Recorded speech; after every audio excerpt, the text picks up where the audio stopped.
You always knew he was going to be a footballer, etc.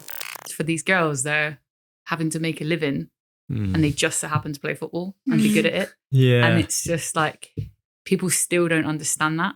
Even just a minute ago down in the club shop, fans said, oh, all the players training today? And you're thinking like, no. Are you like, they just assume everybody's like the Lionesses, which is fantastic because people are thinking about it now and talking about it. But reality is like, some of these girls will get in at 5 o'clock tonight from work, turn around, literally put their training kit on, grab something, chuck something in the microwave, eat that as they're driving up the motorway, and we've got training at 7. Yeah. And that's their life. And then they finish training, and then sometimes we've got budget where we say, here you go, here's a sandwich. They're on a sandwich on their way home. They get home, shower and go to bed, ready for the next day. And it's like, that's their life. It is so different, isn't it? It's so different. Because when we came to the sponsors thing that you put on and stuff like that, I'll be honest, I did think it was, you just assume it's fairly similar to the men's and maybe like a slightly watered down version. But then you actually realise it's literally like a Saturday team almost at the moment, isn't it? Yeah, pretty much. But with a big brand behind it that's always trying to do that much more. Yeah, absolutely. So it is rather different.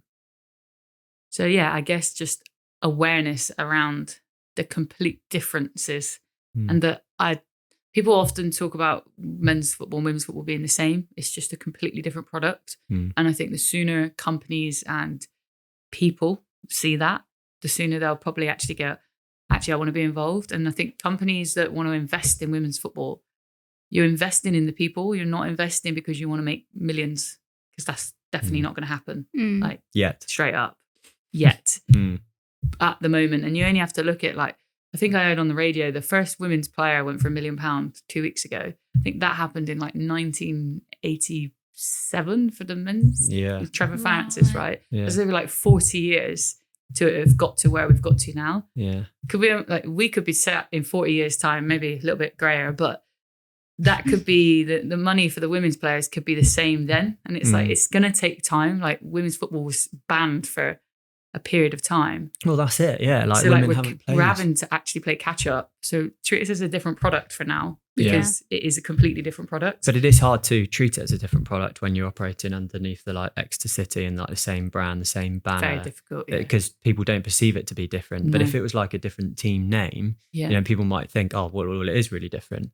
But it can be confusing. You just assume, don't you? 100%. 100%. There's been, certainly this summer, whilst there's been a lot of budget cuts and restrictions, there's been talk of like, would we actually be better being self-sustainable?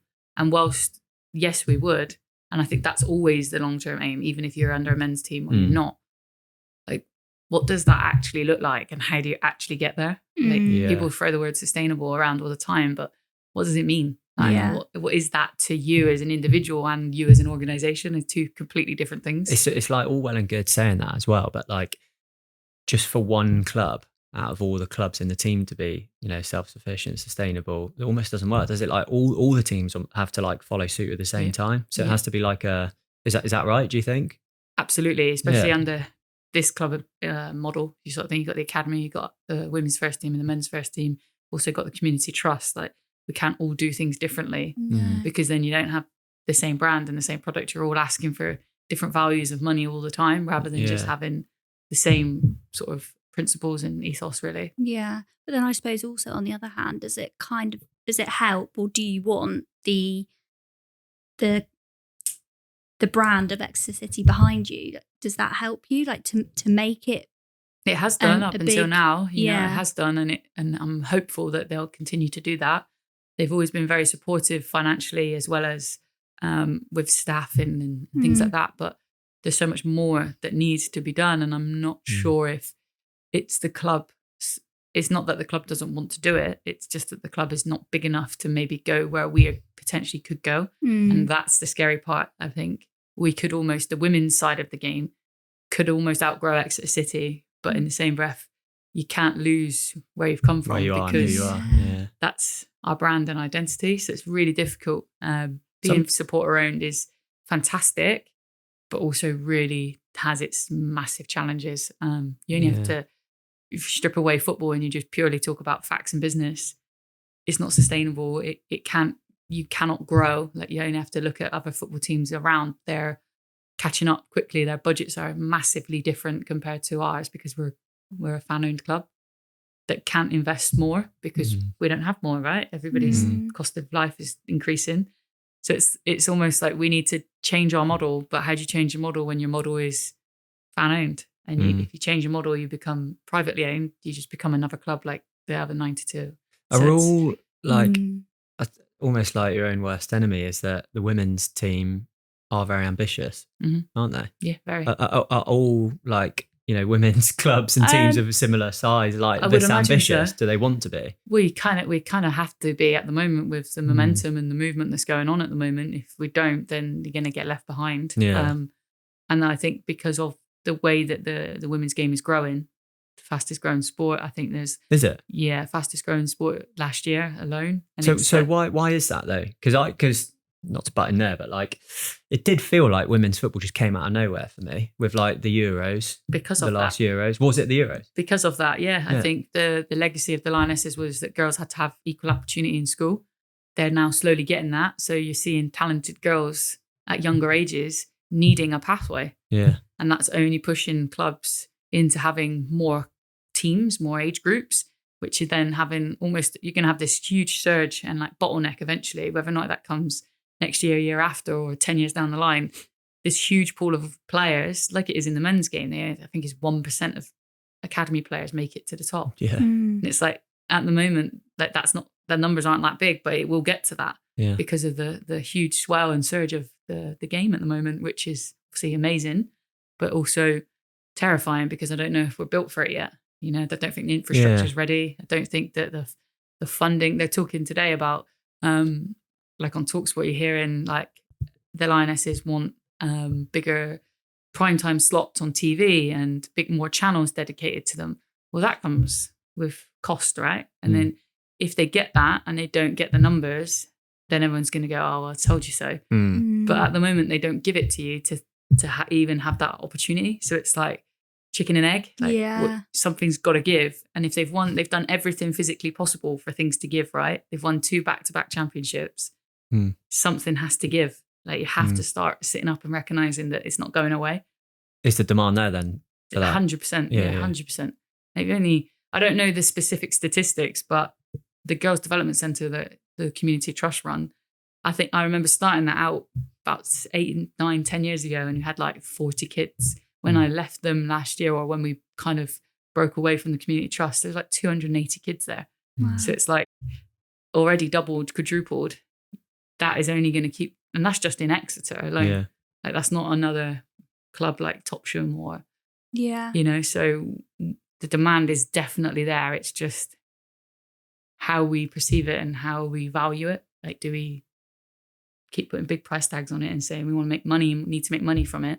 Or do you just value it for what it is at the moment and keep growing it steadily? That's very difficult, isn't it? Because it has 100%. Come out of nowhere. It does feel like it's come out of nowhere, and there aren't many like other sports that have like will come out of nowhere and have and want to grow so quickly. Think about the men's game. That's like fairly slowly matured, I suppose, hasn't it? It hasn't, you know, needed to like boom or anything like that, and it's just followed suit. But then the women's game, there has been this massive boom, and it feels like everyone's trying to catch up now to the actual demand. Certainly feels like that. Yeah. Because, well, yeah, like you said, I can see. Came about in the Euros, like all of a sudden women's football is just like this massive thing. Like all little girls that I knew and like was surrounded by, they all wanted to be footballers, like all of a sudden. So I feel like that was only about the last 5 years sort of thing. So I think all of those girls that are growing up and like getting to an age now, which is where they're potentially going to be able to play like women's football, the demand is going to be even bigger then, because you've got all this crop that have just in the last 5 years sort of seen it all, been like enticed by women's football. Maybe give it like another 3, 4, 5 years where all the 10-year-olds that, you know, actively wanted to go into football are now old enough to actually play like proper women's football. The standard's just going to jump massively, isn't it? Yeah, absolutely. Yeah. And that's why we need to get into the younger ages now, invest in the younger ages, but also invest in the middle bracket of player and things like that, and make sure that they don't almost get left behind or forgotten. I think it's really important that we make sure that it has to kind of happen organically, but you can't force it. You know, it is very difficult because the boom has happened now again. We're not structurally ready for it, I don't think. No. I don't think enough was done off the back of the 2022 success compared to where we are. Yeah. You know, you see a lot of investment in the WSL, rightly so, top of the game, right? That's where we all aspire to be. But there's tier 3 football, which is where Exeter City play, that are screaming out for help. You know, ourselves, Plymouth Argyle, and just another local club to talk about, Cheltenham Town, another local, that they are the clubs that need investing in because they are the ones that are producing Michelle Agerman's. Like, yes, she's an Arsenal product, but she's played in the tier 3. She knows what the system's like. Beth Mead, Lucy Bronze, they've all played in this pyramid. But this, I almost feel like tier 3, Northern, Southern, potentially tier 4 gets a little bit neglected, and we go right in at the top and we go right in at the bottom at grassroots. That middle bracket is neglected, and companies are great at sponsoring grassroots and trying to get people into football or into active sport modes and things. But that middle bit where they are good enough to play, they kind of get forgotten about. And then they'll fall out of the sport. And then they'll fall out of the sport. They? So you won't grow. They'll play walking football, or they'll just play on a Sunday, but they're too good for that, just a Sunday league type side. And you know, I'm seeing it already. I'm seeing tier 4 and tier 3 clubs get championship players because the cost of those players, the cost of living is too much for them to say, yeah, I'll play for a championship club for, let's say, 25 grand a year, which sounds great. But when you actually break that down, like, you can't run a house with that. You can't live in London or a city like that. Do you know what I mean? No. So you're seeing those players go and get that wage from a tier 3 or 4 club that may be independently run or may have a full club back in, getting 20 grand a year, working full time alongside that. They're earning a lot more money, having a good standard of football, being competitively challenged. Yeah, being the best player on the pitch. And it's almost like we need to almost help those little ones or those teams and those tiers in football really elevate to the next level. And that's where I'm so passionate about, like, the local businesses can make huge differences. They don't need to invest hundreds of thousands of pounds, you know, 5,000, 2,000, 3,000. If those packages could be broken down into, like I said, about feeding the players. If I can send a player home with, you know, I don't know, fajita wrap and a protein shake, as opposed to a little sandwich I got from the deli. And a yogurt pot. Right? She's benefiting so much more from that. I keep her happy. She doesn't want to go anywhere else. She's completely settled here. We all win. And it's like, that's what companies can invest in, you know, those smaller pots. And whether or not it's a player sponsorship, it means then a player doesn't have to go out and find money for boots or just little things like that. You know, medical insurance is a big one as well. It's not something you think is given. You know, we've got county insurance, but that doesn't mean that if I broke my leg tomorrow, I'd get my work's wages.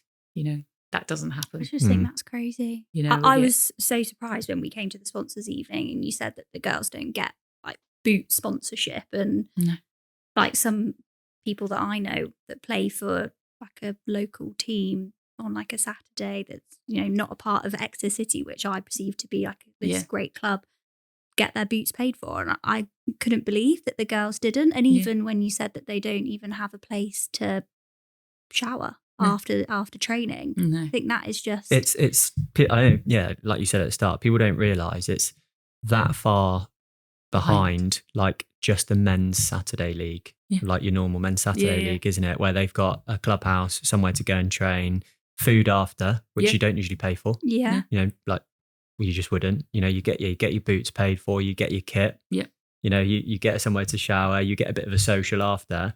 The women's are so much further behind that, aren't they? Absolutely. And that's what I mean about the structure and infrastructure. Are we actually set up for this next huge surge that we're going to get? Yes, you could argue a lot of the big teams are. You know, your Arsenal, Liverpool's, you know, even the slightly smaller clubs like, and no disrespect to them, but like Bournemouth and things like that are they're ready. They've got they're still big money makers. They're still big money makers in the game, and we're not, but we're still big in what we do, you know, here at Exeter. And it's like, it's just making sure people are aware that we would have I'd love to say, yes, we'll get a rich, nice investor and just take the women's team off separately. But then we don't have the badge. Then we don't play in the red and white. Then we don't have that local community feel. Like, our girls are fantastic at going out in the community and working with them. We do that once a month with a different football club every time. And it's like, could I take that away from us? And it's like, what do I have to sacrifice? Is that ambition over? Very difficult, isn't it? Because yeah, I suppose there are a lot of benefits of being private like that. But like the market very much decides. So you could go bust straight away like that if somebody decides to pull funding. So you could work all the way up and then just things go. But the benefit of Exeter City, I suppose, is you have got governance. You've got 100%. Governance. You've got a bit more stability in terms of being supporters owned and everything. It's not going away unless something really, really bad happens. So yeah, that's a really difficult one, isn't it? Yeah. Because that's always spoken about so much in like rugby and like all these different leagues that pop up. That are privately owned and like publicly owned, and Exeter Chiefs are the same, aren't they? Really, they're a supporters club essentially, not like privately owned. But is that privately owned model a way that you would be able to like grow the game quite quickly? I think you'd have instant growth. Yeah. Whether or not you have longevity is another matter. And then you've only got to look at what if the board don't like the results you're getting or don't like the personnel that you want to bring in. Here it's different to that. It's, does the player meet the needs? Is she affordable? Can we fit her in? My case is almost like she's a non-negotiable. I want her in X, Y, Z. They trust me to have full autonomy on that as well. So, yeah, I guess football is a results-driven game. So you get like you get criticised on winning or losing, and that's kind of it, whether or not you're privately or publicly owned. So what are you guys doing to sort of grow the team then? What can we talk about to sort of get people involved, and how are you doing it? I think just through the opportunities that we've got available, there's packages that people can get involved in, as little as, a shirt sponsor of £250, right up to main team partner of whatever they want to invest. But I think for me, like, I don't want to come on here and talk and ask for money. That's not what I'm looking for. I want support from people. I want people to go, actually, I'm going to go to the game rather than give money, because coming to the game. You do both.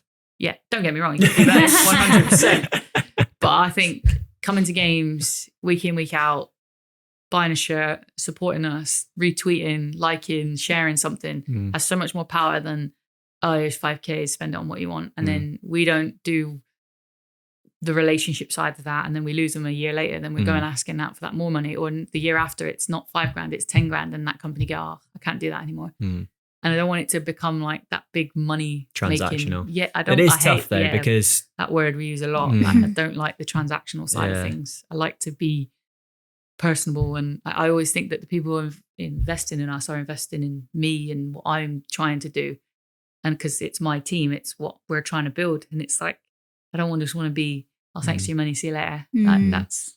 But you can't get away from the club needing money to just survive, can you really? No.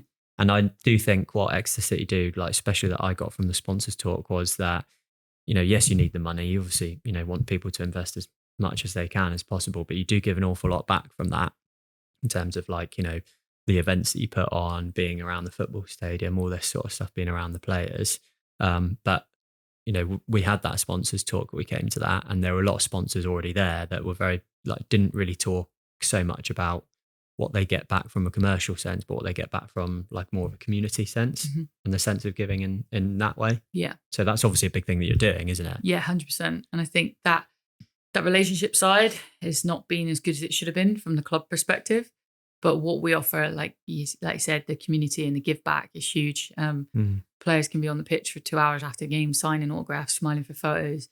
And like I said about already, the Grow the Game initiative, where we've gone out and we've connected with up to 35 grassroots clubs. That's over like 400 kids, giving back on an evening when these girls are working mine. So I'm asking them to go out again in an evening and just go and give something back. Because for us, we never had that as players. We're in that ilk of age group where that wasn't possible. Yeah. We grew up playing on boys teams, and now we're going to training session and there's 30 girls and a female coach or a female chairman, and you're thinking, crikey, like the Lions haven't just inspired the little players, they've inspired mums and stuff to get involved. And it's like, that's what it takes, and that's where you get your growth. That's where your investment goes for us. That's what that's how you can buy into us. You know, it's through all the smaller wins. Why would somebody listening to this want to sponsor the women's team over the men's team? I think you've like I keep talking about, you've got a completely different product. You'll see people that really want to be here and want to give something back to not just playing, but like give something back to you as individuals. They're just, in terms of like commercial stuff back, we don't compare. We don't. The numbers will all be in favour of the men's team because of the visibility on them. But what you'll get back in like passion, in commitment, in desire are far greater. And that's not to say the men don't try or work hard, because they've had to fight and grit just as much. And sometimes that gets a little bit misconstrued, like I'm disrespecting their game. Not at all. No, I just think that their platform is much bigger. Yeah. And I think people that invest in us, you're giving us a platform to sit at the table or to have an opportunity. And I think just knowing that is a big thing for people and companies, that you're actually having a say in what we can do. Is far more empowering than having a bit of money go into a club where you don't know where that's gone, or you see that you're actually seeing where your money goes and having a direct impact on somebody's life. I feel like you get huge. I think you get a lot more for your money, don't you? In terms of like, maybe not exposure, but like, exposure to the team and like what's going on there. But you do also get like massive benefits of like the Exeter City facilities and social media and stuff like that. So there are actually a lot 100%. Of benefits of like sponsoring the women's team, because you probably do get more for your money, don't you, really? And arguably, I'd say you'd stand out more as well, because a lot more successful at the moment, which helps. Which helps. I didn't mean it like that, but I did. But no, I definitely think you get more for your money. Yeah, I can see that definitely from coming to the sponsorship.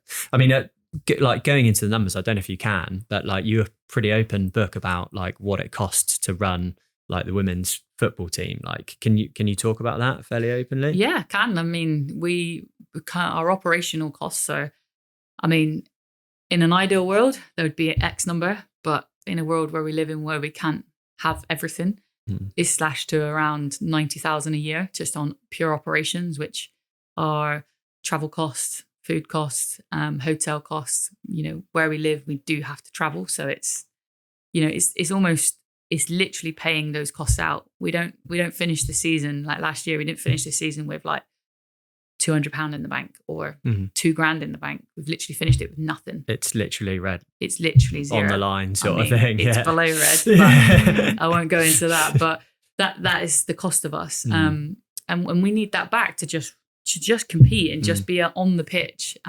Have to pay the players. You know, that's a legal requirement from the league that we're in. If they're contracted to us, then we have to pay them. We pay them for 6 hours of contact time. We're the lowest contact time team in the league.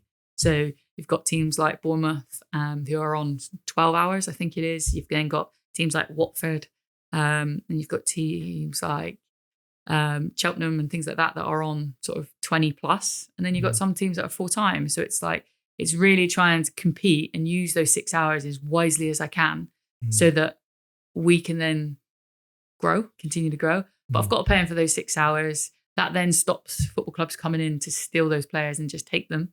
So they're on contracts, so they have to approach us properly. They're then assets of the football club, right? So if somebody does want to come and take a Sophie Gillies who scored 20 league goals last year, they either have to pay her up, pay her contract, or pay our fee, which again is brilliant for us because we're moving in the right direction for the women's football, right? In terms of growth and sustainability. You've got to find another.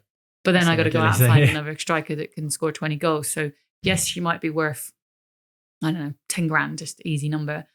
I've then got to spend 10 grand on going to find the next one, paying their travel, paying their wage. So we don't make that money. We're not making that as profit. We're just using that then to replenish the team and try and grow the team. Travel costs are huge. Like I keep saying, like just in general, like a fuel and a coach ride to Surrey, it's a lot of money. Around 2 grand. Yeah. You know, that's not them trying to fleece us and us trying to look for a bargain. That's just the cost of what it takes to travel to a game. So that's why we're asking for help to support that. I'm big. I think it's really important that we're open and transparent when it comes to money, because I think people think that it's a money making thing. We're trying to make money, or we're trying to hide the fact that we spend money. Like We're in a world of football. It's going to be spent. Yeah. To grow, you have to spend, but sometimes you have to also live within your means. And if our finance lady tells me you can't spend that, I don't spend it. It's as simple as that. I think you've got to be, I think it's in your benefit to be like open book about that sort of stuff. Because again, like we keep talking about the sponsors lunch, but it was like really eye opening about all those things. So like just the operational costs, round about 90, 100 grand. You think, we're talking about sponsorship. If a spare business has got some money to invest, 5, 10 grand, whatever, that goes such a long way, doesn't it? For like a women's team. So the impact you have on that women's team and the growth of women's football is absolutely huge. It would obviously have a big impact on like the men's team, that sort of thing as well. But what you get for it is just so much more. And like if you're in the business of, trying to be part of that community rather than it being like, completely commercial, it just makes so much sense to like actually think about sponsoring a women's team and like being a big part of that. Yeah, absolutely. And like you said then, 5K, that could be front of training kit sponsor. So your sponsors getting visibility every time we train, like we say 3-6 hours a week, whether or not they're wearing that when they pop to Tesco or anything. So you're getting free sort of visibility of it there. But that 5K enables us to have 6 players on 6 hours a week, for example, so it's like, it has so much more impact than it would going into a men's team, because that 5K could just be for X player to play for the season. That's their one contracted player for the year. And like, you just get it on such a bigger scale with the women. And I think companies don't realize that. And I think that's where I'm trying to be open and honest and say, look, like, doesn't matter if it's 5K or £500 or £150, or you don't even need to be a sponsor. You might just be a fan that wants to donate and give something back and get something in return. Like, there's packages for everybody in women's football. And I think that's what's so appealing about it. And you get the little touches. We're very big on like sending Christmas cards, for example. It costs nothing, right? To say Merry Christmas, or sending a birthday card, or stopping and having a conversation with a fan in the street because they take the time to sponsor you or come to your games. And it's like, I think the relationships you can build with women's footballers and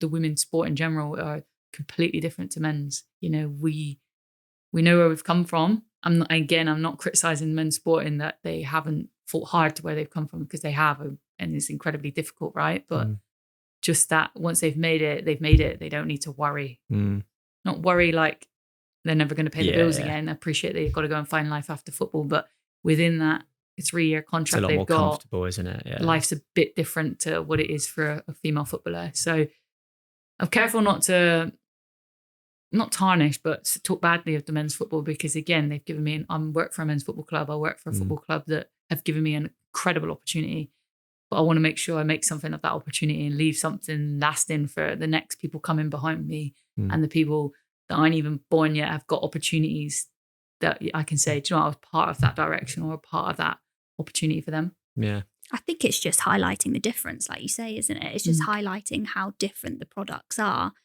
And I don't think that tarnishes. It just shows it's context, isn't it? You've just got to, give I think that's what so many people struggle with, isn't it? They make comparisons so much to men's and women's football, but if you actually go into it with an open mind that it is a slightly different product, then it does make so much of a difference. Yeah. Which maybe like leads me on to our next question, and I've got my own answers for this, but we've spoken about like the Euros. But why are so many people and like young girls and families resonating so much with women's football? Because they are, aren't they? I think it's like you go to a women's game, the atmosphere is completely different. We're not as tribal. Get my words out. Tribal as the men's game. You come here, you have to have home fans here, away fans there. In the women's game, you can mingle, you can sit together.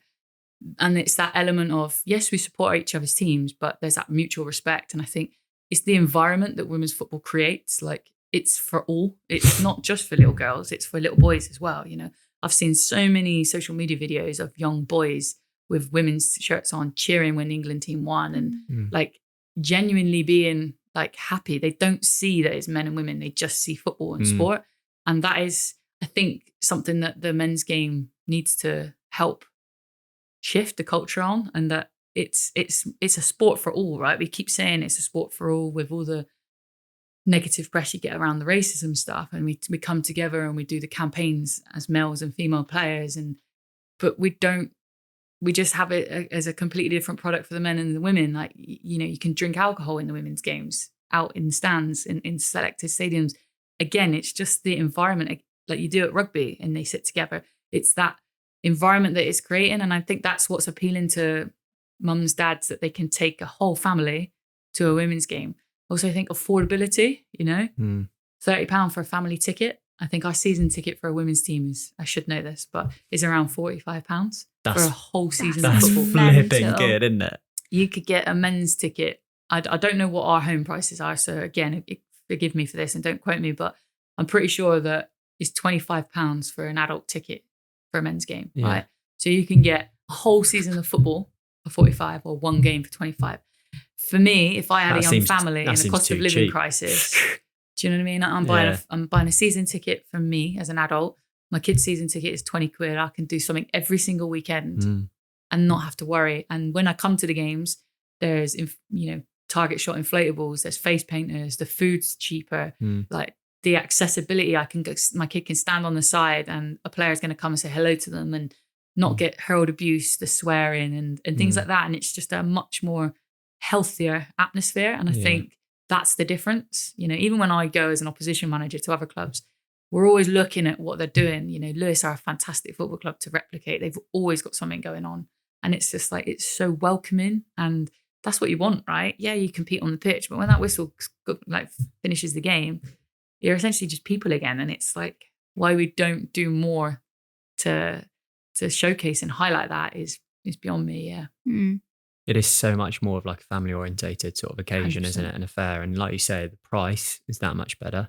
I know like an Exeter Chiefs cheapest ticket you can get is like 40 quid. So if you're taking a family of 4 to that, it's mental. And then also they don't put on as much as they would here for families, because am I right to say this is more sort of orientated around families and bringing families in here? So women's football or women's football. Yeah, 100%. Yeah, so 100%. Then you purposely put more like family events and occasions on to attract the children to want to come. And then if your children say, I want to go and watch Exeter City again, you can't say no, can you? You can't say no. You can't say no. And like, I think our male, it's certainly in the Exeter City, the men's team or the men's side of the club, they do that so well as well. They win community awards all the time, and their fan engagement is gold standard all the time, because it's what Devon needs. Like this, we got to box smart as well. Our audience is young families, is that. So why would we not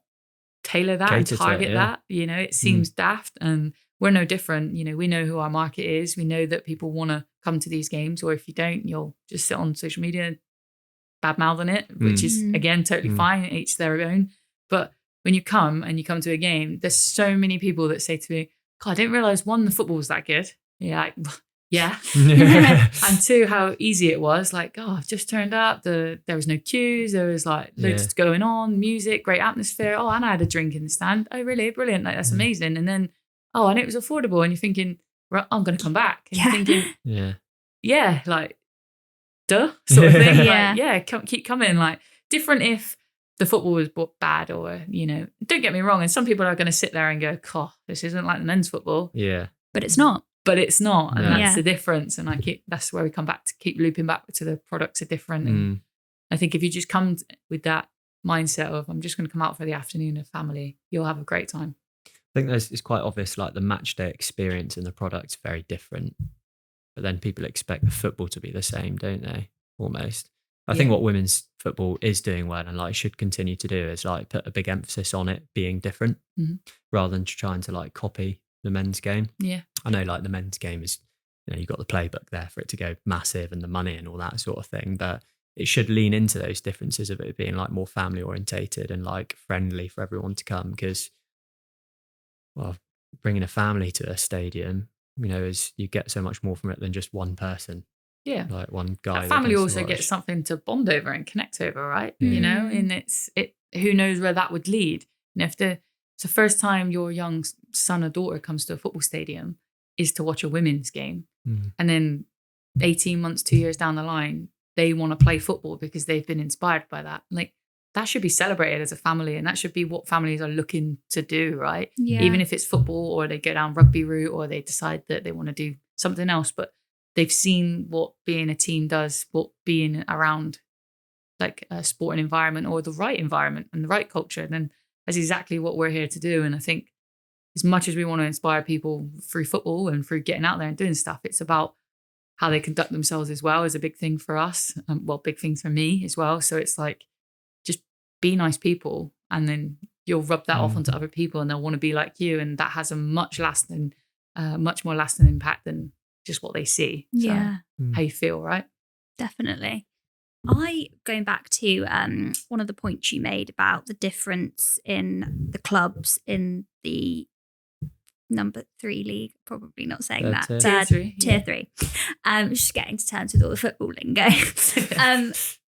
So other clubs have more contracted hours. Do you find that people are trying to take your players quite often then? Is it quite competitive in that sense? Definitely. Yeah, really competitive. And I think that's just, again, the nature of where we're at. You know, some clubs can't go and get the WSL players.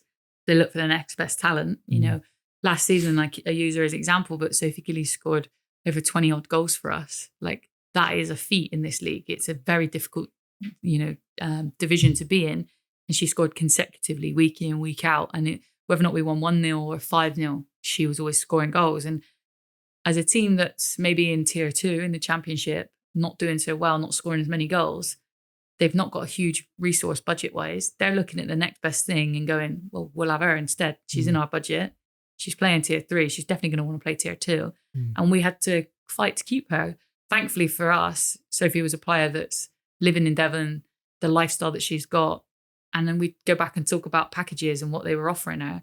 It didn't make sense for her to leave for a bigger salary, yes, but the lifestyle would have been completely different for her. Would she have enjoyed her football as much? And all these other questions. So it's very competitive.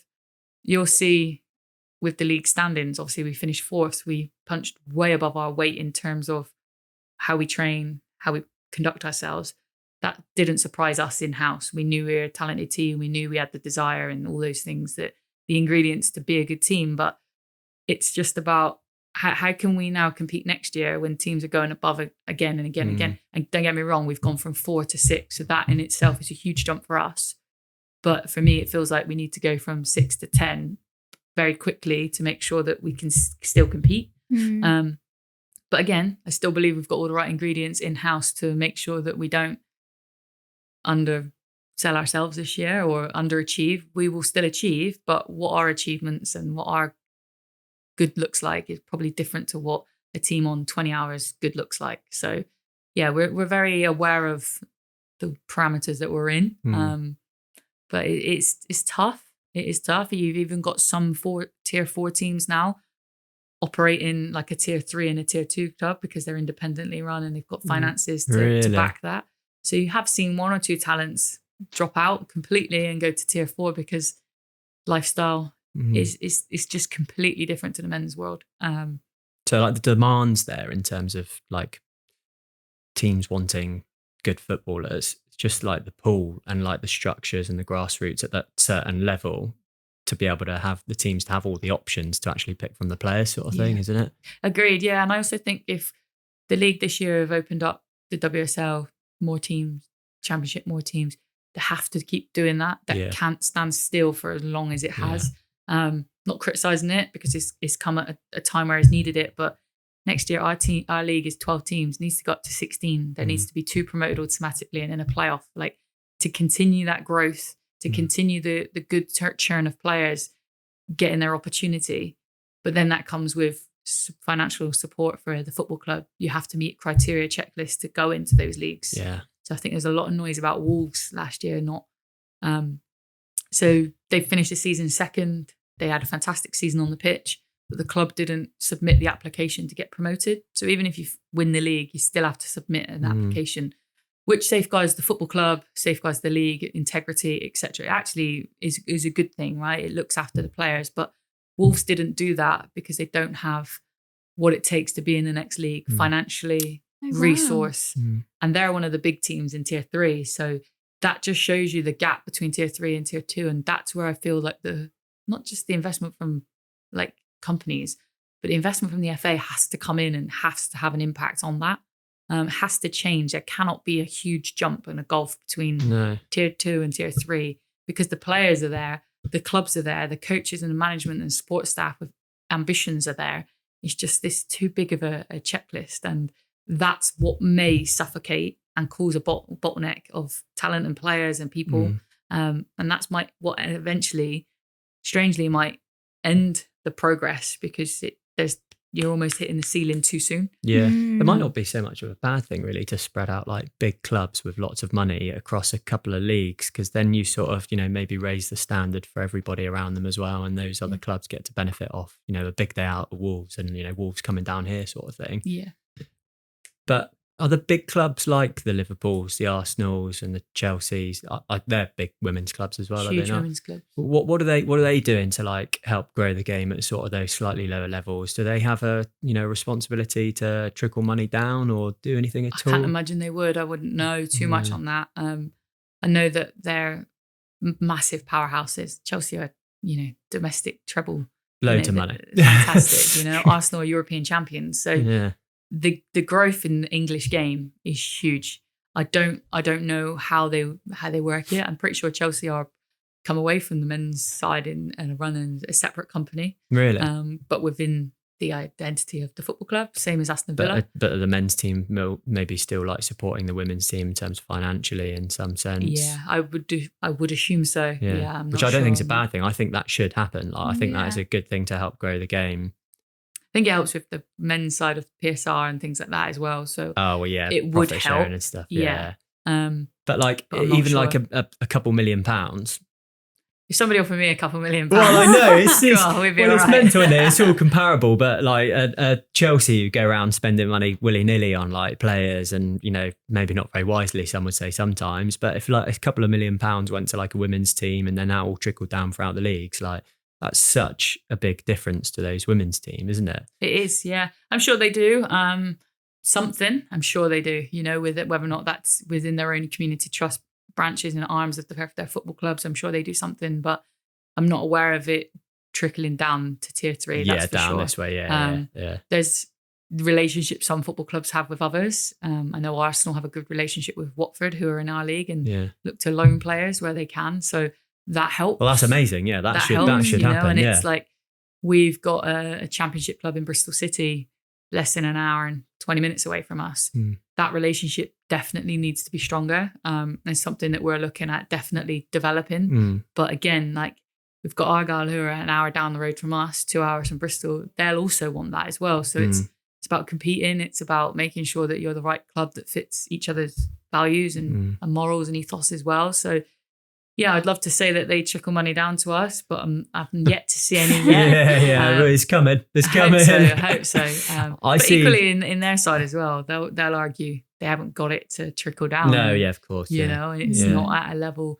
I'm pretty sure as well, some of the women's players probably make more money on private, like Nike and Adidas sponsorship deals and stuff, than they do from their actual salary, which again is frightening to think about, really, just how incredible the women's game is. It's still quite fragile. I think the biggest thing here is that there's so much demand. The current women's setup game just cannot keep up with the demand of football. That's literally it. Because all these clubs are like, you're saying you want to progress and get to a certain stage. You take the men's clubs, they've all had so much time to mature. There was never this like sudden boom of people like wanting to come play football. And you guys want to get to that sort of level, or like grow the game as much as possible for the grassroots coming up, but there just isn't the structures, the money, and like the infrastructure to support, how much people want women's football. Yeah, and I'd argue as well that some companies, instead of investing in teams, go and bang on the council's door for facilities, 3Gs, hubs for these girls to go and play. That I think in Exeter alone, what have we got? Exwick, we've got Cliff Hill, maybe Cranbrook. There's 3-4 3G surfaces in the whole city. That's nowhere near enough, and I know the community trust are looking to build a fantastic facility for themselves, but we need more. That's how you help these grassroots teams. That's how we help the infrastructure. It's not always about putting on a logo on a shirt or money into the bank, as much as I would love to see that. Like I said, the legacy for us is to give something back to the next generation. And if that's making sure that there's facilities for them to have that, then that's another thing that we need to do. I don't think there's half as much facilities in the area as we need. No. We're severely lacking on that.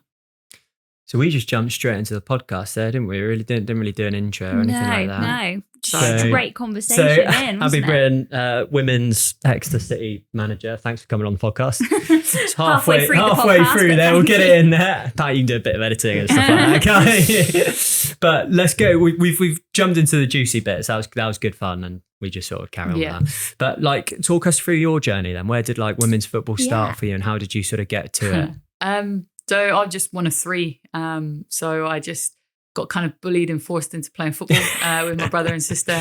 And then it just kind of grew from there. I was the good one. They weren't so great. So mum and dad took me along to local football teams. And it just kind of grew from there. I was good. I was hungry. What was your local football team? Keynsham Town. So back up in Bristol. Nice. Grew up in Bristol and fantastic facilities and things like that. Then at the time, I play indoor football on a Saturday and then outdoor football on a Sunday.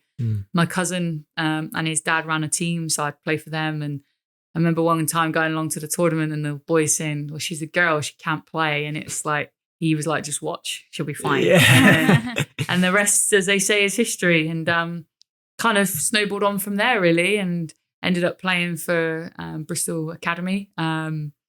Went to college and studied at Exeter College, not Exeter College, Bristol Academy at the time, and kind of did my studies alongside playing.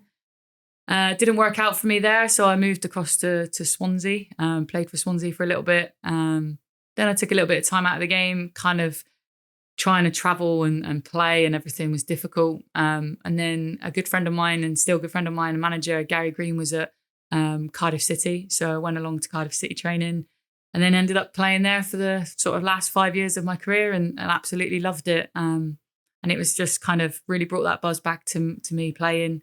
And kind of knew I wanted to stay in the game, but didn't know in what capacity at the time.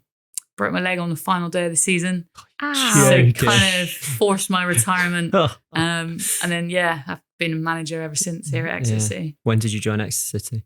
It's a great question. I think it was 2015, 16. You may have to check that. But I started working for the Community Trust, going into schools, delivering after schools and lunchtime sessions. And at the time, the team had just been relegated to Tier 5. And we're in a bit of a pickle. The Community Trust picked them up, and we're looking after them after they come away from the football club. So Jamie Vittles there asked if I would like to come along to training and maybe take the sessions. So fresh with a boot on my leg from breaking, really? I turned up to training, and at the time we had 2 players. So it was wow. It was a tough first season.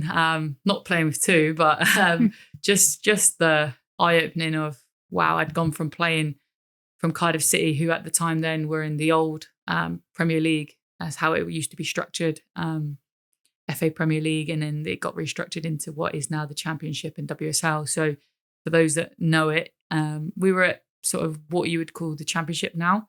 So from going from that, playing in that standard, to Tier 5, where I had 2 players and a little bag of balls and patch of grass, was a huge eye-opener for me. One of the players now is still within our squad at the moment. Really? So she's come through the whole journey with us, and hopefully she goes on and represents the club even more, because she's a fantastic character. So really looking forward to seeing her progress as well. But it just shows the growth. Like, we go back to it, but literally, what was that? Almost 10 years ago, 8 years ago, 9 years ago, to where we are now. It's just been a huge rise for us as a club, as a women's team, but again, as women's football. So I bet that big explosion's happened like in the last 5 years as well, isn't it? Like, made me very jealous that I was 10 years younger, enjoying that now. But so I'm just thinking, like, going back to like the comparison between your grassroots and say the grassroots now. So we could like pick a time period, but like, let's say you're 16 and under. I don't know how long ago that would have been, but you said earlier you would have had to play for a boys team, and you did that all the way up to like actual women's I played adult level. Yeah, so I played boys football all the way through my career. right up until I went to college at Filton College. Which age-wise would have been 16, 17? Yeah, 16. So we didn't have girls-only teams. We had mixed teams back then. You could play up to 15, I think it was. And then once you got to 15, you had to join a women's team.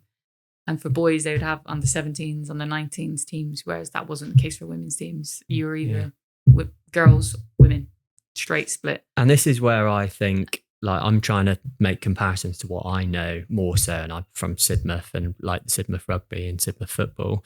Like with the football, I definitely saw the teams, and it might have been before that, but like, yeah, around sort of COVID time when the women started having a lot of success, that's when the sort of the girls team started taking off a little bit more, and like people started investing in that. And like on the rugby side of things as well, you know, just maybe a bit before COVID, 2018, 16, 17, that's when the women's rugby team started coming up. So it felt like they were both alongside each other. But prior to that, if you wanted to play rugby or football as a girl, you had to play with the boys. Yeah. Like there were no like girls teams were there. So like that's instantly a massive put off unless you start really, really young and stick with it, which is quite a difficult thing to do really, isn't it? Because obviously boys and girls develop very differently. And, you know, if you're a young girl in a team of boys, it's hard. That's flipping hard, I bet. I'm imagining 15-year-old you, and fair play to Abbie. And then you got to think about the complications of like showers before and after game and stuff like that. I know that's maybe like a bit of a weird thing to bring up, but that would put off so many like girls going into football and the game anyway. Just puberty in general, right? Like the size of a 15-year-old boy compared to a 15-year-old girl. Don't get me wrong, some are fine. You do get that one that's like full beard, always. 6 foot, right? Always. And that's the difference in the women's game. You know, you just have to mix it. And I think that's why you see some of the lionesses like Lucy Bronze. She played boys. You can tell physically. I kind of encourage a lot of our young players to play mixed football as long as they can, because they'll get the physicality. They'll get the speed of the game is slightly different. Of course it is. You know, that's just genetics. Like, that's not me trying to compare again, but. You'll learn things. You'll become mentally and physically resilient to being told you're not good enough because they're a boy and they should play football, right? But then that comes back to the whole school thing. Schools are telling you have to play netball and you have to play hockey. Yeah. Why? Yeah. Why can't I play football? Why can't I play rugby? Oh, that's the boys' sports. Well, why do boys get to do that? I'm just as good. And it's like, again, just building those resilient skills. Has that changed now then? I think it's changed in a lot of schools. Yeah. I don't think it's changed enough. In my opinion, I do think that girls should have more of an opportunity. I appreciate the demand that may have on schools. You got 2 PE teachers, how can you split them into 4 subjects, right? But there should be some way of changing that week to week, right? Because you got to take one out to put one in, sort of thing, don't you? Really? I guess, yeah. And your partner's a teacher. Are they teaching more football? Well, I'm thinking about myself. Throughout this conversation, I've been thinking that a lot of my friends actually have played football and have always played in a girls' team, and I actually haven't seen it from the other way round. Might be my age, which is great that is the case. But we at school, it wasn't in the curriculum, but there was a lot of girls in my year that played for the local football club, and they had their own team. So they outside of the school, though, isn't it? Yeah. So if like an area doesn't have that, they'll never get the opportunity. So I'm thinking that I was actually quite lucky, and the girls in my area were really lucky. But because they wanted it, the PE teachers made football in the curriculum. But I don't think it is in the curriculum now. But it's just because we had so many talented girls, and they went on to play Exeter City Academy and stuff.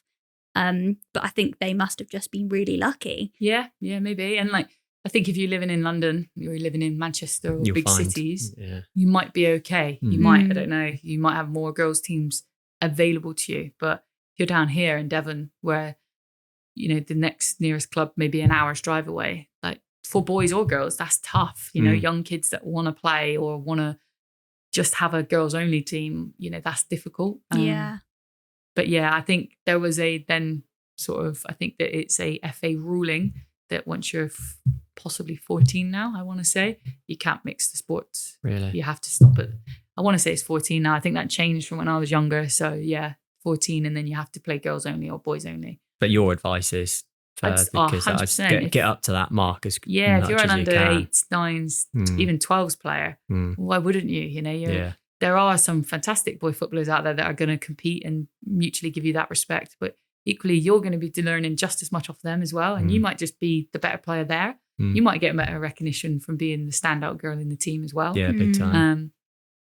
So yeah, it just breeds that mentality as well. I think that, so what if it's never gonna put you off or never gonna worry you that, you have because you're just being seen for the football side. Were there any other differences, like at the grassroots, like from when you were playing to now, do you think? There's obviously loads more opportunity, but are there any big ones? No, not really, not standout ones. I guess just opportunity, when you played against a good boys team, you knew they were a good boys team. They had maybe the coaches and the scouts there to watch the boys. That's changed. Obviously now as we've got older, there's more talent ID pathways for the girls. We've got regional talent scouts that come and watch girls football to look out for those. They reach out to the local women's and girls roots teams to kind of get them on the radar nice and early. That obviously wasn't the case back when I was young, or even like Centre of Excellences or academies. That wasn't the case when I was younger. You just literally had a regional team and that was it. And if you were in the regional team, brilliant. You just played one game a month. Like, it didn't give you much more than that. But it's changing and it's so fast now. I think my niece plays and she's got there's an ID camp and then there's this talent camp and then there's another camp and regionals and then there's in like Devon County regionals and all sorts, and it's like inter-regionals and so many different so many more different teams that they can play for now. It's definitely growing and booming. I just hope the boom scatters enough for everybody to have something, which I think it will. I don't think there's any doubt in that, to be totally honest. Like, the demand's obviously there and it's just clubs can't keep up. Yeah. I just think that's it. Will women's football be as big as men's football, do you think? If you look at the rise and the growth of it right now, statistically, it will get there. Obviously, men's football, as we keep saying, has had years ahead of us, right? And so if we're looking at where we were in 2020 to where we are in 2022 when the women's won it, that was a huge spike. I bet it's huge. It's only going to keep I imagine the spike even now. I think I read on a LinkedIn post yesterday, Durham's website for the women's team, that the clicks had gone through the roof in just one day. Yeah. So imagine the foot traffic that would have been going on every women's football club when they tweeted about or when they put an Instagram post out about the women's Lionesses. Everybody's clicking on that and wanting to know how to get involved, right? That's growth in itself, and that can only then keep on the right tracks for that positive incline. It's going to be really interesting when it does get to the point, that the bottleneck that you're talking about, where girls that are growing up and right now this is just their normal, the way that women's football is, and they haven't. We're nowhere near it, I don't think. Like the actual boom of what you're saying. I think it's going to be like 10, 15 years time that it's going to come up, and for the girls to be coming to want to play for you guys, and they've experienced their career is so different to the girls that are in the team now. I think that'll be so interesting. I think as well, you're starting to see, not always, but one or two of the younger players, their demands are a little bit different to one or two of the older players. Oh, really? Right. So, for example, I don't know, I could say, do you want to sign for this football club? Or I'll use an example. I won't name names, but this summer we sat down with a player and we said, this is what we can offer you. We can offer you 6 hours of contact time a week and 4 hours in the gym. This is what it would look like for you. This would be the financial reimbursement and this would be what you would get, etc. They wanted more coaching time, whether or not that would be one-to-one or group training sessions. I said, well, I can't, like, players are in work Monday, 3 o'clock in the afternoon. I can't do that. Well, that's what I want. And I'm like, well, I can't physically give you a training session when there's not the other 12 players, 15 players available. Well, I'll go to a different club then that can offer me that. And the other club might not be able to offer them 15 extra players, but they've got a group of 5 that maybe they employ through the football club or other local businesses. Allow those 5 to have a Monday at 10 a.m. off, for example. Right. So we lose players to players wanting to be wanting more. Just wanting to train more, which is great, right? Which is totally, I'm not slating her for wanting that, because she's only ever come through an academy where she's had that. Whereas an academy to what we had back then, like I said, was a centre of excellence where you train once a month and play once a game. Now they're training every day in their college programs and like then if they're not in their college program, they're going to the first team and they're training alongside the first team, mimicking what they're doing or their hours. We don't have a resource to do that. So other ways companies have helped us and helped current players is like giving them Monday mornings saving grace. They come in 2 hours later. They don't have to make that time up. They just give them those 2 hours because they understand what it's having an impact on getting back home at 2 a.m. on a Sunday. Do you know what? I let them come in at 10 rather than 8. Like, she's going to have a better week for me as a business if I just give her those. Or Fridays, we've introduced a Friday morning session. I templated a letter to send to people, the players, companies. They sent it to them. Like 9 of them, the companies have said, yeah, no problem. Like we can support you doing that. They're local companies. 1 or 2 of them, like national, like global, have gone, well, you need to work back that in the lunchtime and that in the lunchtime, but we'll make it work for you. And it's like, that's the difference now. People are starting to say yes to things. And like, going back to that player, I don't fault her, but that's now the demand she's having. Like she wants that, and rightly so, but we're not in a position to offer that right now. The game just can't keep up with the demand. Just can't Literally keep up. Comes and then back I've got other that. players that are like, look, 6 hours is enough. I cannot do time. Like, I use her as an example. She won't mind me saying it, but Bo Jackson is a firefighter. Like, she is literally saving lives on call and on a shift.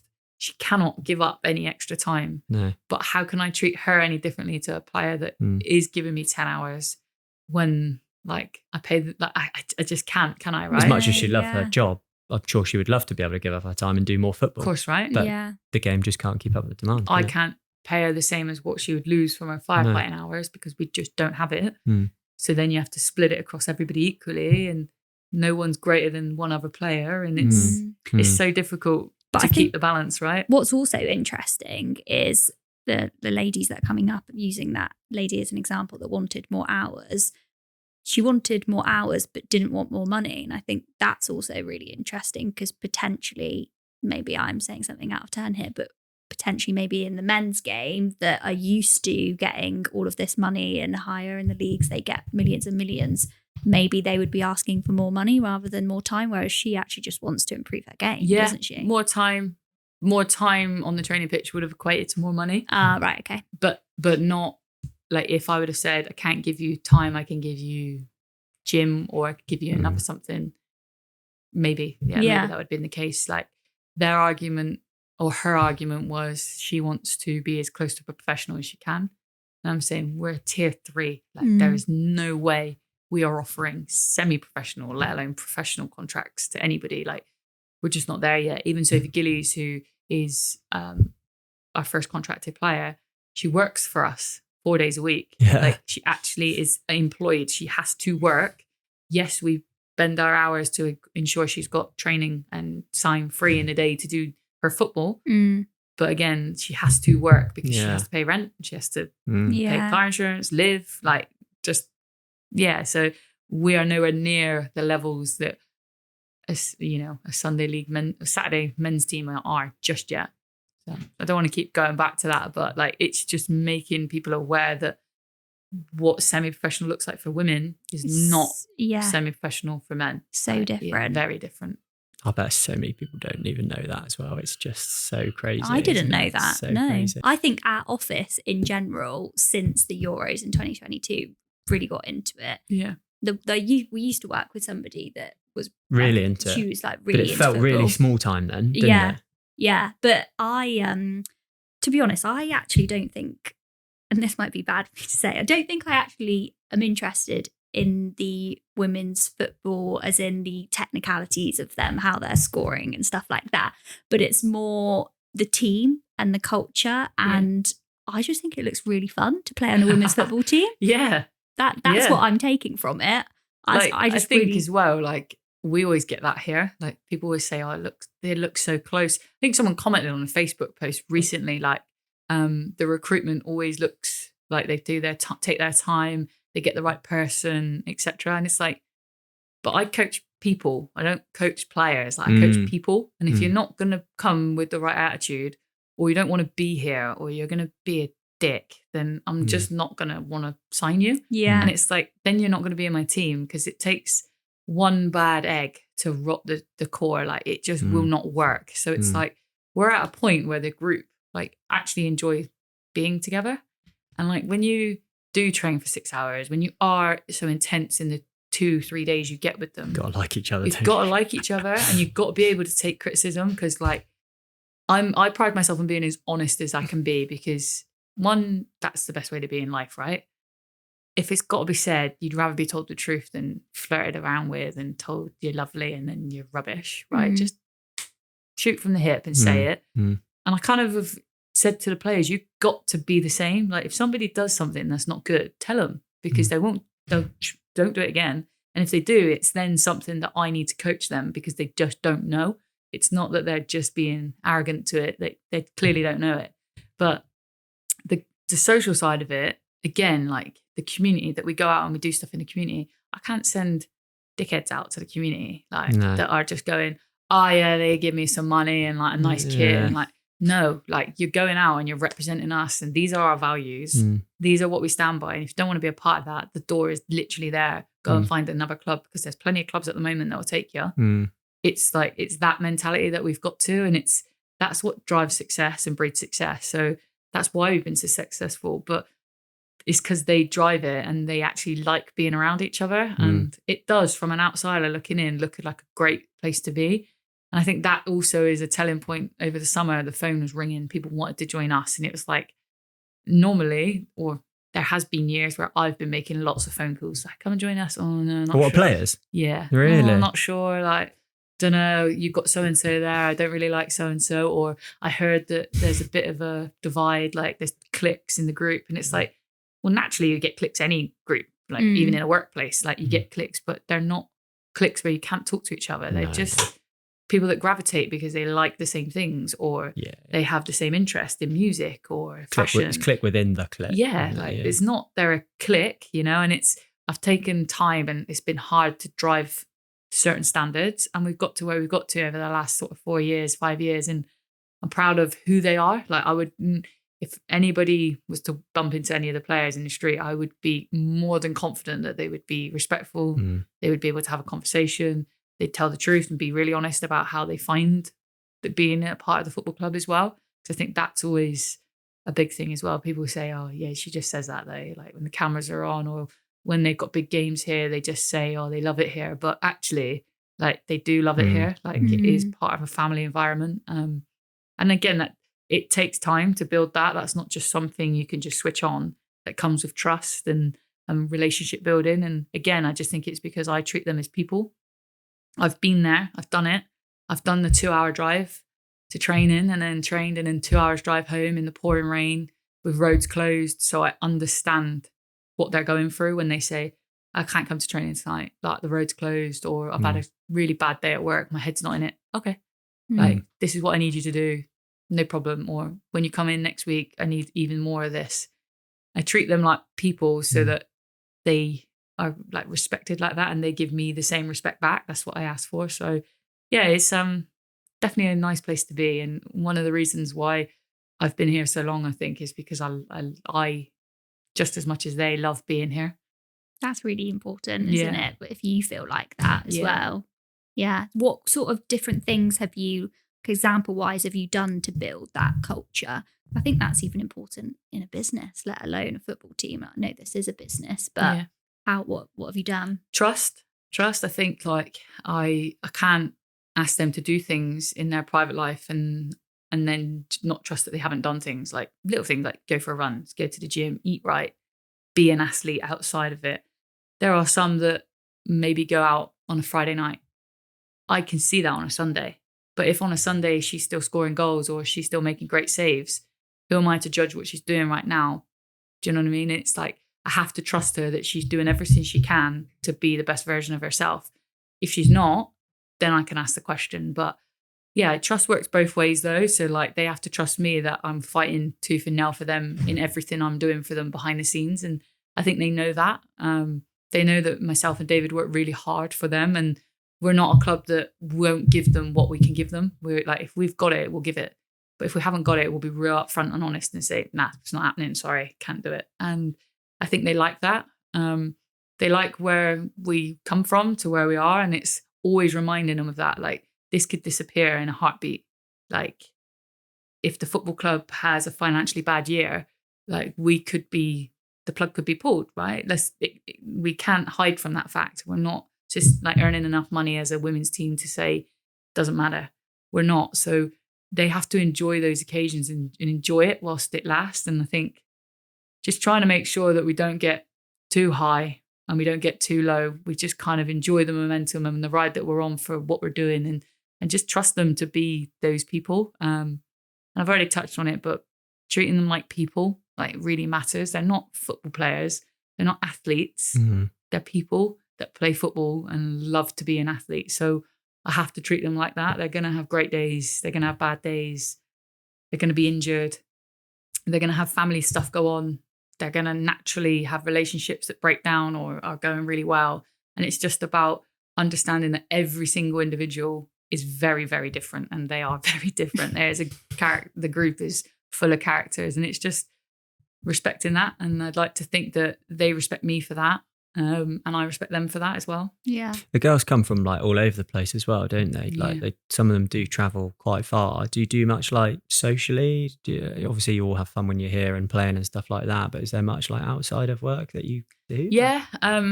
We do, like, we try to. I don't put it, the players kind of lead that. They've got their own sort of group chats. They've got their own events that they kind of do as players. They try and get a couple in every year throughout the season. So they're always doing something, but the togetherness comes from the travels that we're on, the 4, 5, 6 hour bus journeys that they're sharing, or the overnight hotel stays. You know, we try and do something on those overnights instead of just getting to the hotel and then like you're in your room with your partner for the night. Yeah. Like, that's boring. You know, we've gone to like mini golf and we've gone to go-karting and things like that just to break up the evening. And that's when you see the real connections building.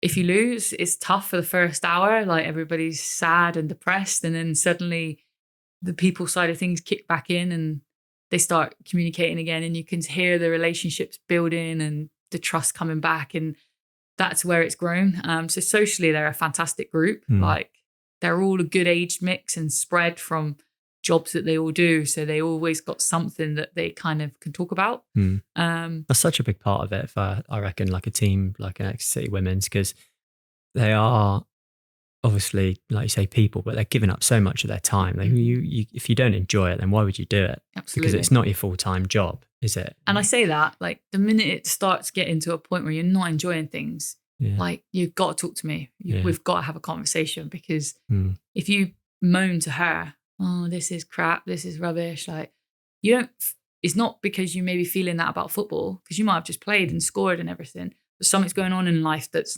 stopping you enjoying something for a moment, and you've spent your whole life enjoying it. So what is happening at that moment that we can help with? And it might not be something I can do physically, but it might be a sponsor. It might be something that I've bumped into on an annual golf day, or we've had a conversation at an event and I go, oh, I know something that would really cheer her up. And like, then you connect them and you put them in touch with each other, and then they go off and do that. And 2 weeks later, you see a completely different person. Or it might be they're going through a really tough time at home and they need 2 weeks off training, or they need to be at training just in a really foul mood, and you've just got to deal with that because that's what they need. So again, it's just knowing your players and knowing the people you're working with. But it's easy saying that. Like, everybody can sit here and say, oh yeah, I know, like, you know, I know who I work with and my boss knows me, but do they really know you? Like, I joke about it to the girls, but I literally know everything about them. Like, rightly or wrongly, people tell me, they could walk past the player in the street, they'll text me, oh, so-and-so is out doing at the cinema with so-and-so. And it's like, oh, nice.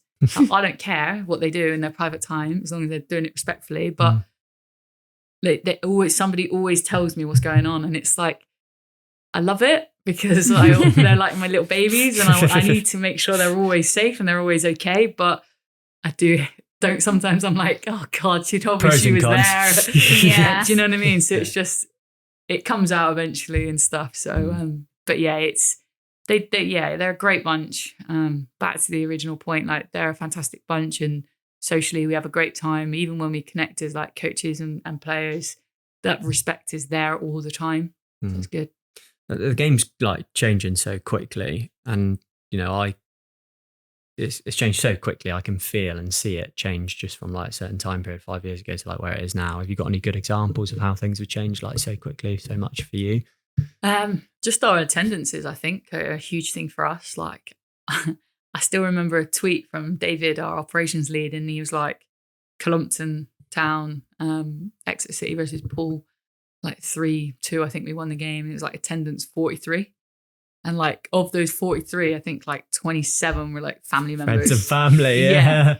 And then like, I think we were even included in it. So, and then Subs. like, yeah, literally. And then you finish the final game of the season here against Watford last year, and it's like 3,000 and a bit fans. And like, that's just like mind blowing. Like we spent the week just plugging it, going out to schools. Well, we spent longer than a week, but that final run in, we were like out to schools, out to groups, like come and watch the girls, final day, a big party, big celebration.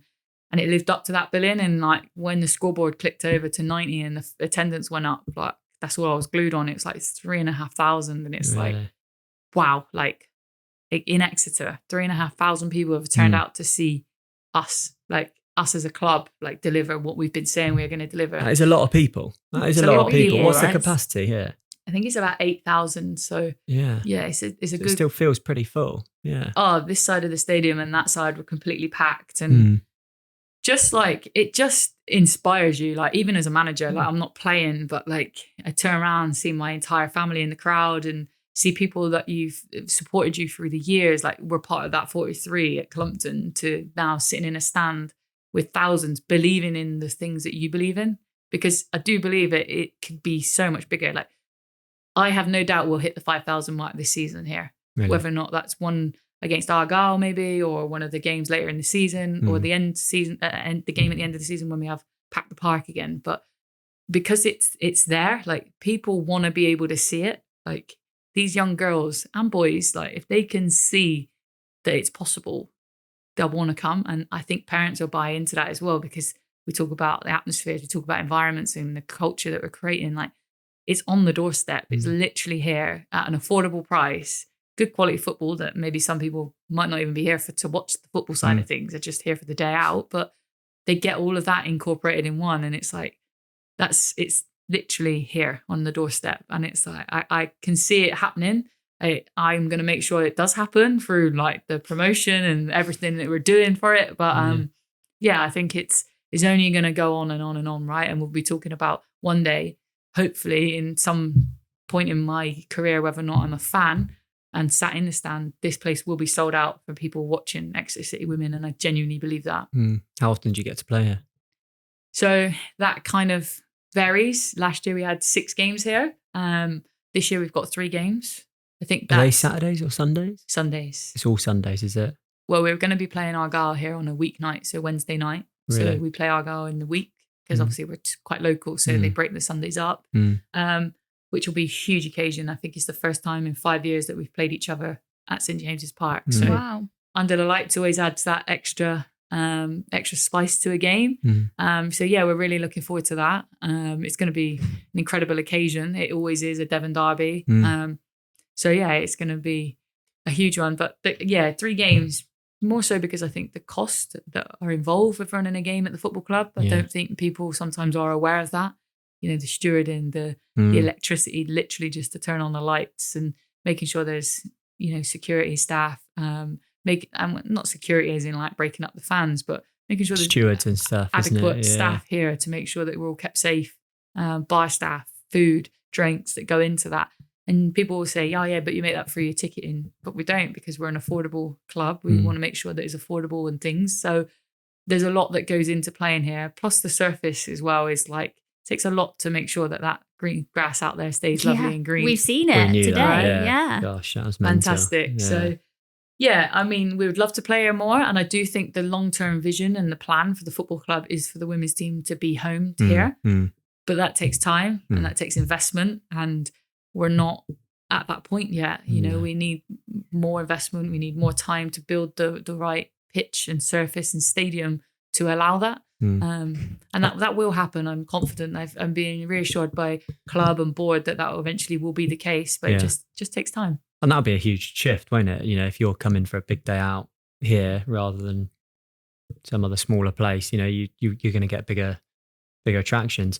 I also think like that's such a great point of like leaning into how the product is different. You know, the men's team have obviously got Saturdays, great, lovely, but like weekday games, even like the men's teams and like, you know, people love going to watch the football and like sport on weekdays.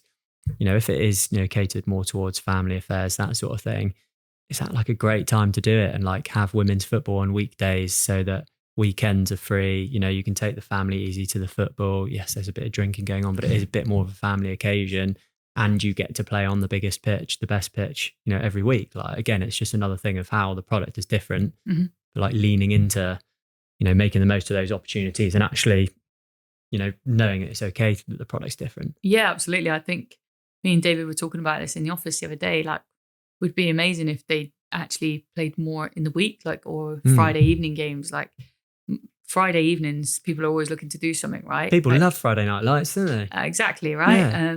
And it's something that we proposed when you get to your AGMs and stuff. So it'd be something that I would definitely be a fan for. I mean, I'm not sure the players would like travel in on a Friday afternoon. Have you seen the M5? Yeah. But maybe.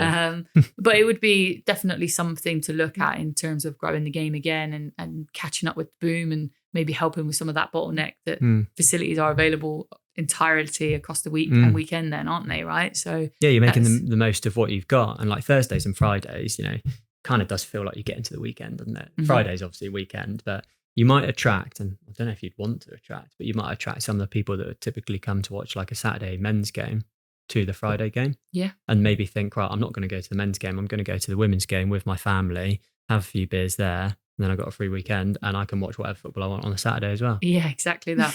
Yeah, absolutely. You know, that's, again, you're just leaning into it, like being it more of a family game to start off with to attract people, and you know, you just change perception. Got box smart, right? I think it's the Premier League had done it more so than ever. Like it used to always be Saturday 3:00, right? Now you're seeing Premier League Monday night, Tuesday night, Thursday night, Friday night, constant. Like I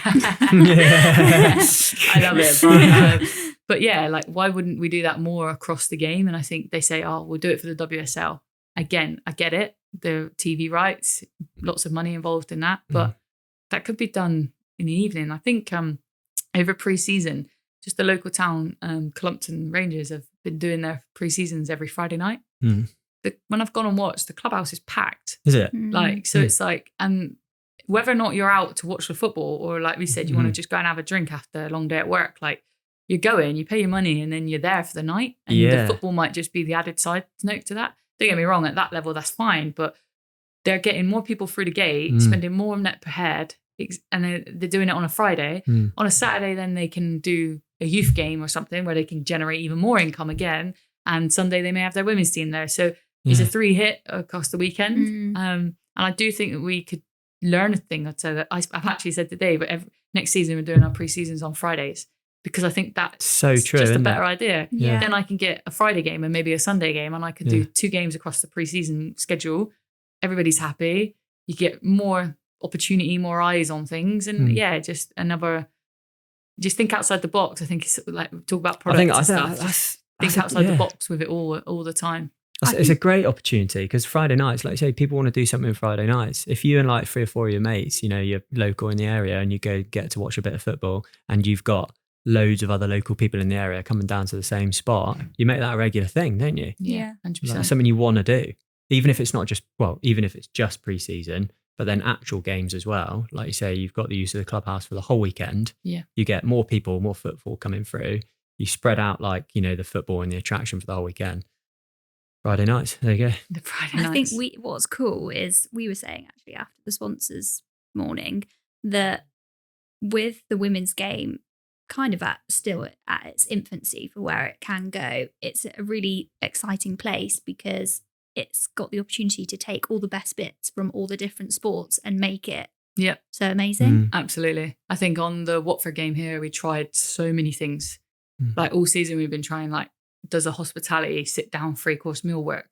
Do we do pizza day? Do we do curry night? Like what is the best? Like what do the fans want? We went for jacket potatoes in the end because we got like an audience of young kids. Like we don't want to be feeding them pasties or burgers. Let's go down a little bit of a healthier route and things like that. We then had like merchandise, specific women's only merchandise that they could purchase on the day, flags. young girls and boys want a flag to wave or clappers to bang rather than nothing, like adults probably obviously just want to sit and watch the game, whereas the kids want they more want something gimmicky almost, don't absolutely, they? So it's like we tried so many things that we've gone, right, that was really good, that was terrible, we didn't make anything off that, or that was rubbish, we still got 500 of those, or do you know what I mean? And it's just now we can roll out what went really well, and that's something that we keep talking about now, like let's do things like that are different. Like we're off to Painting Zoo next week, I think it is, just to go and see the Painting Zoo and see how we can help them help us. We target the same audiences, right? Yeah. We target families and kids. Why wouldn't we do that? Yeah. We work really, really closely with Creeley as well. So it's like an opportunity for us to work with them as well. Like they're one of our big partners. So it's like making sure that we're helping each other and looking at what's really good and what doesn't work so much for us. So it must be a really exciting time to be like, maybe, well, obviously in your position, but like the higher up sort of levels of the WSL as well, where you're trying to almost restructure football. Like, because you have got that opportunity now, and then it needs to be done like sooner rather than later, with all the good things, all the benefits of, what women's football is about, as well as all the sort of benefits of the men's, and they can sit side by side together so much. But I think they should lean into their differences. Yeah, I think they should. Is that what's happening? Do you feel like that's what's happening, or does the women game want to be like the men's too much? I'm not sure at the top level. Obviously, don't sit at that table, so not too sure on that. But I certainly, from a Devon perspective, I want to do things differently. We want to do things differently because that's our market, that's our audience, right? We're not going to be sitting at the table with £1 million investors, and that's fine. Like, we're not there yet. We need to be very mindful of that. I think sometimes, as much as the boom is happening and it's great, we need to be really mindful of where we are on the pyramid and the ladder and the route of our success, and not get too carried away and start thinking about too much down the road, and keep to where we need to go slowly but surely. But yeah, I do think we need to do things very differently to previous, because previous has got us here, and what gets you there doesn't get you there. And, it's you different audience, different people, absolutely. Isn't it? All sorts. You mentioned a club earlier. I think was it Lewis? They're doing like really good things for like match day and just a good experience, that sort of stuff. So like one of our secretary signed up to Lewis to watch the game live last season. Paid £5 to stream the game, etc. But she signed up. Sign up, real simple. Now she's signed up to a mailbox where she gets weekly newsletter or monthly newsletter. Just little things like that, They've grown a database of fans. They know exactly what they need. And it's so simple. So simple. They get a nice update of what's going on with the squad. They might get weekly deals in the club shop or exclusives on tickets and things like that. It then just gives you an opportunity to reach out to other people and network as much as market. Then they do things on the day. I think they had a live DJ, like an actual DJ deck sets when you turned up. So like when you're playing in front of all your fans, she was on the decks when you scored or at half time. And it's like just a completely different, like, where would you ever see a live DJ with decks at a football game? Yeah. But why wouldn't you? Like, why not? Like, we talk about trying things. Why not try that? Yeah. And they just do things different. They're a club that love to do things differently anyway. They do a lot of equal pay. They like to talk about that. They're very direct and honest in the media when it comes to talking about the FA Cup money and prize money that's involved in men's and women's games. So, but yeah, I just feel like it's a club that are doing things differently, but doing things like in the right way. And we could learn a thing or two. Again, take the best practices of what we like from everybody, and then have our own sort of unique standpoint. Yeah, it's interesting that, isn't it? What about the wider game, like the sort of like the top levels? Obviously, England have just won now, haven't they? And there's just going to be there's going to be such a big, like, if what happened last time happens this time, there's going to be an even bigger boom, isn't there? And then we're going to be sat here another 4 years saying the game still can't keep up with the demand of it all happening now. Why are we? Is England in our own bubble of women's football at the moment, would you say? Or is it like a worldwide thing which is growing? Because what was quite amazing to see is, I think, the last crop of, or the last team that won the Euros is fairly different to the team that won it this time from like a lot of the bigger names. So There's obviously loads of really good things happening there in terms of like progression, pathways, routes, that sort of thing. Are we in our own little bubble, or is the world actually catching up and sort of keeping up with women's football? Yeah, I think you have to see how difficult of a tournament it was for the women. Like first time round, I think Leah Williamson said it herself. Like everybody was happy for us that we won it. Like finally. But this year it was tough. Like there was a target on the back of a lot of the players. There was a lot of media around winning it, and I think that comes with winning. By the way, that they're on a pedestal now. Like they're equal to the criticism that they're going to get. The performances weren't great across the tournament. It was a tough start. It was a very tough start against that France team, and then it kind of built momentum. I never ever watched a game and thought they don't look good enough. I thought they always look good enough. It wasn't quite clicking. And as a manager, I could see myself like trying to think of why some of the things, decision-making was going on. And they just had that never say die attitude that obviously got them over the line, the very English mentality.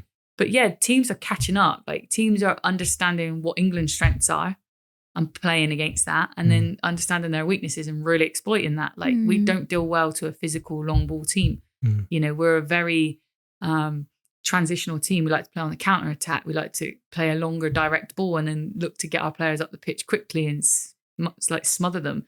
And it was very evident in that in the Italy game and the Sweden game. They obviously went behind quite early because of the pressure that they were under. But the game won over 90 minutes, right? Not it's always first goal that scores. It? So it's a case of, but then that comes, is that mental resilience? Is that fitness? Is that strength and conditioning? All those elements that are England ahead of in the rest of the world and what they're doing. Okay, we might not be ahead of them in technical, tactical ability, but the rest of the performance was there. And I think it takes a lot of ingredients to have a winning team, right? I think they were ahead for like 4 minutes in the knockout I saw that stats. It was mental, wasn't it? Yeah. It is. But like I always say to our girls, nobody ever remembers how you win. They just remember that you won. Yeah. Like, and that's sometimes like we finished fourth. I can't tell you half the results that we got last season, but we finished fourth. And that's all that I'll remember. You win, don't you? Yeah. Right? But yeah, I think there was a lot of targets on the backs. Obviously, there was a lot of media coverage around the players that dropped out just days, weeks before the tournament. Yeah. Lots of players have won it for a second time, which is some feat. Some have won it for a first time. Incredible. So there's a generation there. The first time generation as well are at a time in their career where they could go on and win it 2, 3 or 4 more times. Like they're that young. They have to target the World Cup. They have to try and go out and be the best in the world. That's another ball game, like 16 teams in the Euros compared to 30 odd that are going to be in the World Cup. So that's a whole nother level. But I do think teams are catching up. I don't think that we're living in a bubble and like we're the best. Look at us here. You only have to look at the American NWSL. Like that league is frighteningly talented and good. Yeah, I was going to talk about that because you do hear a lot about American football and like, I don't know, am I right to say that women have been playing football or soccer like more so than we have over here? Have they got like bigger, better structures? Because it's a big thing like college football over there, isn't it? It is, yeah. I don't know how the college system then generates into the professional game, but their professional setup, they've been professional for years, 10 years maybe, even longer than that, 15, 20. And even when I was growing up, if I was to Google how to be a professional footballer, it would tell me I had to go to America as a female. Well, a lot of girls that I know did. Yeah, do scholarships. That. Yeah, 100%. Yeah. Because they obviously go to college, that's like 21, 22. So whereas it previously, historically would have stopped once you got to like adults football for women, they carry it on. That's the benefit of having the college system, isn't it really? Because they have that huge network of colleges, universities, which actually do make a lot of money, do get a lot of attraction, can put loads of money into it. Yeah. But then maybe they don't have the, like, is our like Premier League better than theirs? I'm going to get me criticised here. I need a yes or a no. I think that the technical ability of the WSL is higher. Right. You have to look at the players that are in that. You got big names playing in the WSL. Not saying there's no big names in the NWSL, but I just think it's come on. If you'd have asked me that question 5 years ago, I'd have said hands down the American leagues were like head and shoulders above. But I do think the WSL has caught up standard wise. European champions in Arsenal, domestic champions in Chelsea, like clearly dominating their fields, right? So I think that just stands out for itself. Barcelona and Real Madrid and Lyon and the French leagues are equally as strong. Yeah. But they win their leagues every year, whereas in the WSL, bar Chelsea, it's a good fight between 4 clubs. Yeah. So that's interesting. That's quite similar on the men's, though, isn't it? Almost, it feels like. Yeah. So it's I would say it's catching up. Yeah. Everyone's catching each other, and there's no one that is clearly miles ahead. But I would say the English WSL is slightly ahead at the moment, and I think that's only because of the funding, the level that it's on, the platform that it's been given at the moment. That's good to know that we're just not the front runners, I suppose, because it has to be a collective, doesn't it? And like USA have historically always been known as like they've put a lot of funding and effort into women's football, haven't they? And like I'm just thinking back, like previous World Cups and Euros, and well, maybe World Cups, but wasn't it like USA, Japan, and like Sweden? They were the big 3. Was Sweden, and the Germans have always been in there. I think I heard today that besides Germany, it's been besides England and the Netherlands, Germany had dominated the Euros as well. So it's like 4 teams, different winners over the last 20 years, which is incredible to think that now back-to-back England champions as well. So, but going the other teams in there, Spain, obviously world champions, and obviously we're in the Euro final as well. So they're obviously doing similar stuff as well. Absolutely. I think of their starting 11, like 8 were Barcelona players. So like again, just shows you how dominant they are clearly in Spain as well. So, and I always remember like thinking back, and I've always been more rugby, to be honest. But you know when like the big tournaments come around, you always support the big tournaments. But like the women's World Cups, I just always remember it all being about USA. It always like Japan, they were always like big ones there, and it was always just those 2 names. Whereas I haven't really heard much about them like the last 5-6 years. Obviously not with the Euros because they're not in the Euro, but like the World Cups and stuff like that as well. They haven't done all that well, have they? No, I don't. And I think that's a big reason why Emma Hayes has gone over there.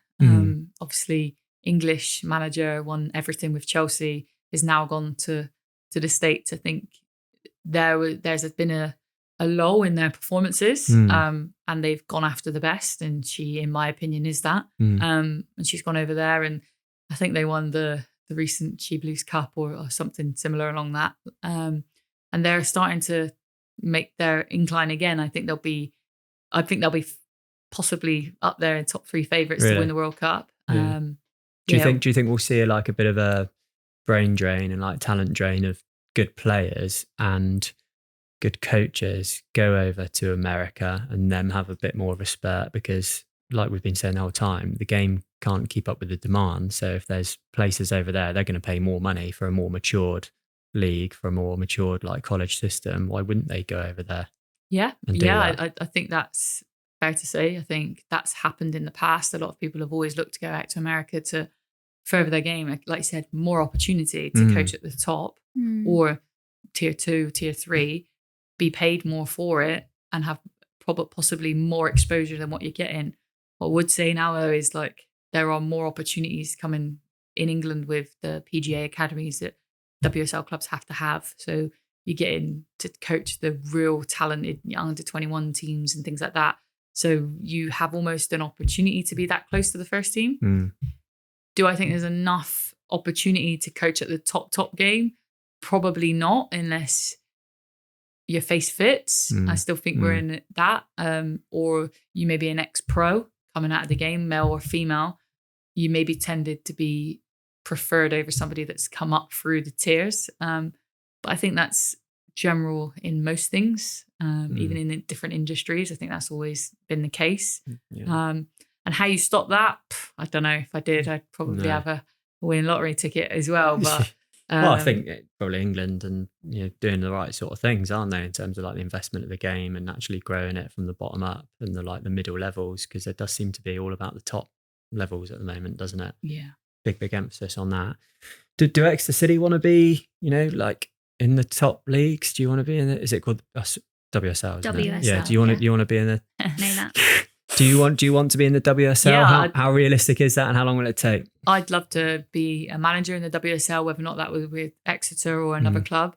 I think Exeter are quite a way off of that, if I'm being really honest, and I don't think that will come to a surprise to anybody watching or listening to this at all. We are a very good tier 3 team, but that's where we're at right now. But it sounds like WSL, you obviously got second tier 3.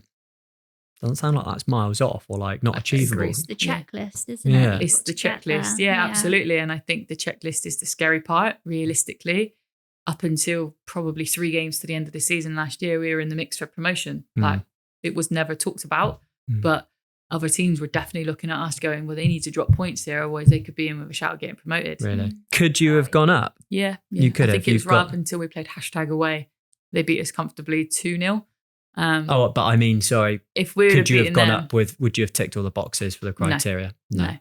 And I think that's another thing, like being transparent, like to fans, to players, to potential sponsors. Like, we're not where we need to be to get promoted, and that's okay. And I think that's the thing, like understanding that that's okay, that we're not there yet. Like we only got promoted 18 months ago out of tier 4, and it's like now we've had one really good season, and everybody's kind of like, oh, go to championship, oh, go to WSL. And it's like, whoa, easy. Like, we need to be a really, really good team in tier 3 to get there. And we maybe need to have 20 contact hours, not 6. Those little things like that. And that's okay to say that. Of course, I've got aspirations of being a WSL.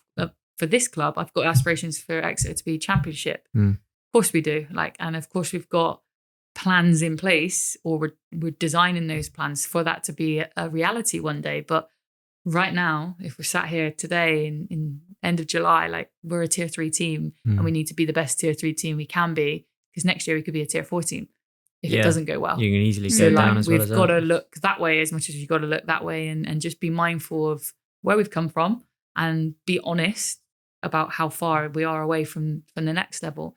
And like I said, that's okay if you are honest and you are trying everything you can to close those gaps. And that doesn't happen just by me winning football matches. It happens by collectively as a community coming together and making those smaller steps to get to that next level. What is like a realistic time frame for Exeter City to be a WSL team? WSL, 5 to 10 years. Really? Yeah. In between that, I think if we were to get promoted into the championship, maybe next year or the year after, then you need 2-3 solid seasons in the championship. You know, you need to make sure you grow your fan base, your commercial revenues coming in, your profits. You know, you've got a structure, a ground that meets the gradings. You know, you've got fans coming in, week out, that are supporting you. They're not supporting the football club, they're supporting the women's football club. You know, they're out and out women's supporters teams. You've got the product and you get it right every week on the match day. That's when then you can make a solid push for the consistency, WSL. Isn't it? Yeah. You need to be consistent. It's no good being really good for 2 seasons and getting back-to-back promotions. You see it in the men's game all the time, right? Last year it was Ipswich back-to-back.